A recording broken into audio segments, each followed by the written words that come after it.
ನಮಸ್ಕಾರ ಎಲ್ಲರಿಗೂ. ಈ ವಿಡಿಯೋದಲ್ಲಿ ನಾನು ಇನ್ಫಿನಿಕ್ಸ್ ನೋಟ್ 40 5Gಯ ಸ್ಪೆಸಿಫಿಕೇಶನ್ ತಿಳಿಸ್ಕೊಡ್ತಾ ಇದ್ದೀನಿ. ಈ ಇನ್ಫಿನಿಕ್ಸ್ ಅವರು ಒಂದು ಬೇರೆನೇ ರೂಟಲ್ಲಿ ಫೋನ್ನ ಲಾಂಚ್ ಮಾಡ್ತಾ ಇದ್ದಾರೆ.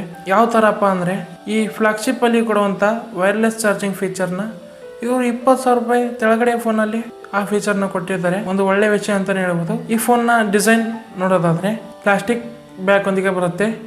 ಈ ಫೋನ್ನ ವೇಟ್ ನೋಡೋದಾದರೆ 196 ಗ್ರಾಮ್ಸ್ನ ವೇಟ್ ಆಗಿದೆ ಮತ್ತು IP53 ರೇಟಿಂಗ್ ಕೂಡ ಬರುತ್ತೆ. ಇದರಲ್ಲಿ 2 ಕಲರ್ ಅವೈಲೇಬಲ್ ಇದ್ದಾವೆ, ಒಂದು ಬ್ಲ್ಯಾಕ್ ಇನ್ನೊಂದು ಗೋಲ್ಡ್ ಕಲರ್ ಮತ್ತು ಬ್ಯಾಕ್ ಅಲ್ಲಿ ಹೀಲೋ ಲೈಟಿಂಗ್ ಕೂಡ ಬರುತ್ತೆ. ಸ್ಕ್ರೀನ್ ಮೇಲೆ ನೋಡಬಹುದು ಈ ಫೋನ್ ಡಿಸೈನ್. ನೆಕ್ಸ್ಟ್ ಈ ಫೋನ್ನ ಪರ್ಫಾರ್ಮೆನ್ಸ್ ಬಗ್ಗೆ ಹೇಳೋದಾದ್ರೆ ಇದರಲ್ಲಿ ಡೈಮೆನ್ಸಿಟಿ 7020 ಪ್ರೊಸೆಸರ್ ಬರುತ್ತೆ. ಇದೊಂದು 6nm ಪ್ರೊಸೆಸರ್ ಆಗಿದೆ. ಇದರ ಅಂತು ಸ್ಕೋರ್ ಬಂದ್ಬಿಟ್ಟು 4,50,000 ಮೇಲ್ಗಡೆ ಸ್ಕೋರ್ ಮಾಡುತ್ತೆ. ನೀವು 40 FPS ಅಲ್ಲಿ BGMI ಆಡ್ಬೋದು.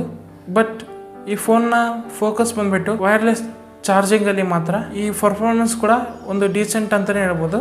ನೆಕ್ಸ್ಟ್ ಈ ಫೋನ್ನ ಡಿಸ್ಪ್ಲೇ ಬಗ್ಗೆ ಹೇಳೋದಾದ್ರೆ 6.7 inches full HD plus 10 light omelette display ಬರುತ್ತೆ ಮತ್ತು ಇದು LTPS ಆಮ್ಲೆಟ್ ಡಿಸ್ಪ್ಲೇ ಆಗಿದೆ ಮತ್ತು 120 Hz ರಿಫ್ರೆಶ್ ರೇಟ್ ಹಾಗೂ 1300 ನಿಟ್ಸ್ ಪೀಕ್ ಬ್ರೈಟ್ನೆಸ್ ಕೂಡ ಬರುತ್ತೆ ಮತ್ತು ಇದರಲ್ಲಿ 2 ಸ್ಪೀಕರ್ಸ್ ಬರ್ತವೆ.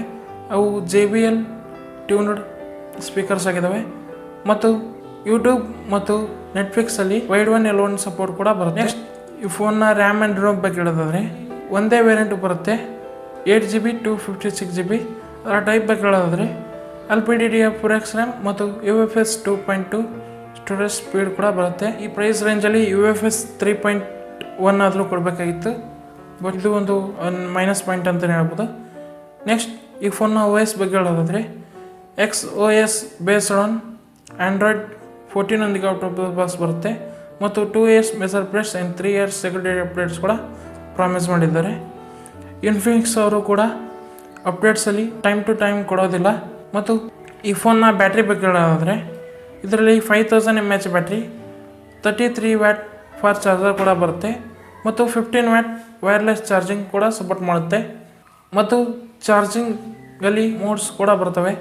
ಅಂದರೆ ನೀವು ಸ್ಪೀಡ್ ಬೇಕಾದರೆ ಸ್ಪೀಡ್ ಮಾಡ್ಕೋಬೋದು, ಸ್ಲೋ ಬೇಕಾದರೆ ಸ್ಲೋ ಮಾಡ್ಬೋದು. ಆ ಥರ ಚಾರ್ಜಿಂಗಲ್ಲಿ ಫೀಚರ್ಸ್ ಬರ್ತವೆ ಮತ್ತು ಬೈಪಾಸ್ ಚಾರ್ಜಿಂಗ್ ಕೂಡ ಬರುತ್ತೆ ಮತ್ತು 10 ವ್ಯಾಟ್ ವೈರ್ಲೆಸ್ ಚಾರ್ಜಿಂಗ್ ಫೀಚರ್ ಕೂಡ ಬರುತ್ತೆ. ಸೆನ್ಸರ್ಸ್ ಬಗ್ಗೆ ಹೇಳೋದಾದರೆ in display fingerprint, face unlock, air blaster ಎಲ್ಲ ಸೆನ್ಸರ್ಗಳು ಬರ್ತವೆ. ಈ ಫೋನ್ನ ಕನೆಕ್ಟಿವಿಟಿ ಬಗ್ಗೆ ಹೇಳೋದಾದರೆ ಇದರಲ್ಲಿ 14 5G ಬ್ಯಾಂಡ್ಸ್, ವೈಫೈ 5 ಮತ್ತು ಬ್ಲೂಟೂತ್ 5.2 ಕೂಡ ಬರುತ್ತೆ ಮತ್ತು ಈ ಪ್ರೈಸ್ ರೇಂಜಲ್ಲಿ NFC ಸಪೋರ್ಟ್ ಕೂಡ ಕೊಡ್ತಿದ್ದಾರೆ. ಮತ್ತು ಈ ಫೋನ್ನ ಕ್ಯಾಮ್ರಾ ಬಗ್ಗೆ ಹೇಳೋದಾದರೆ 108 MP ಮೇನ್ ಕ್ಯಾಮ್ರಾ ಬರುತ್ತೆ.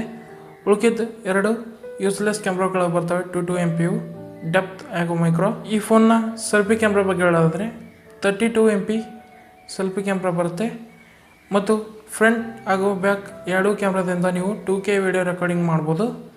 ನೆಕ್ಸ್ಟ್ ಈ ಫೋನ್ನ ಉಳಿದ ಫೀಚರ್ಸ್ ಬಗ್ಗೆ ಹೇಳೋದಾದರೆ ಇದರಲ್ಲಿ ಚೀತಾ ಚಿಪ್ಸೆಟ್ ಕೂಡ ಬರುತ್ತೆ.